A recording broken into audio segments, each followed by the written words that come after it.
And to speak more on the issue, I am now being joined by two doctors. First up, Dr. Rajeev Jayadevan, who is the scientific advisor of IMA, and also Dr. Rangareddy, University of Hyderabad.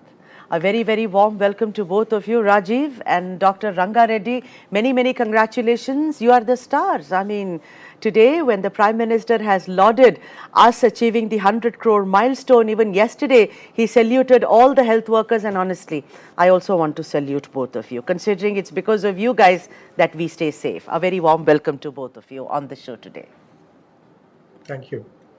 I'll start with Rajeev. Rajeev, this trajectory, this journey, it did have its hiccups. You know, there were lots of issues, but then we have reached this milestone. What is your first reaction? Well done, very well done.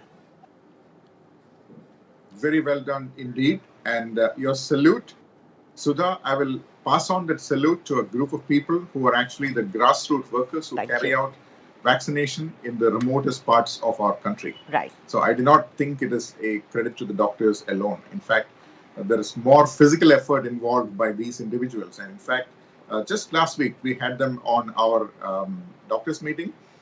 We had 3 ASHA workers. All 3 are fine young women. And they were Meena, Shini and Riji. And they told us their story about how they vaccinated people. But these are people who are born to the community. The community knows them, community trusts them, and they are there to pick up every phone call for every matter concerned with the disease or treatment or isolation or quarantine or vaccination. They even fill out a paperwork, they do the registration for you. So these are the people that need to be applauded, in my humble opinion.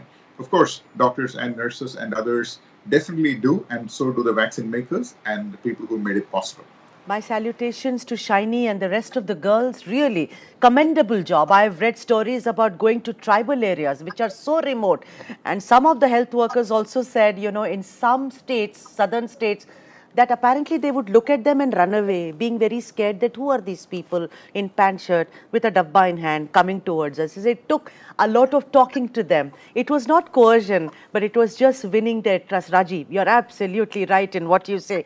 I have both jabs, but then one is very, very careful. I keep this tucked, you know, in my sari. I do not remove my mask unless I'm in front of the camera. What is your message to those people? Well, complacency is dangerous because if you look at protection from the pandemic as a table with 4 legs, all 4 legs are important. Vaccination, that's 2 doses, are important. So is ventilation. We need to pay attention to room ventilation and try to stay outdoors to the best extent possible, hold events outdoors if that can be done, avoid indoor gatherings. Masks are absolutely important.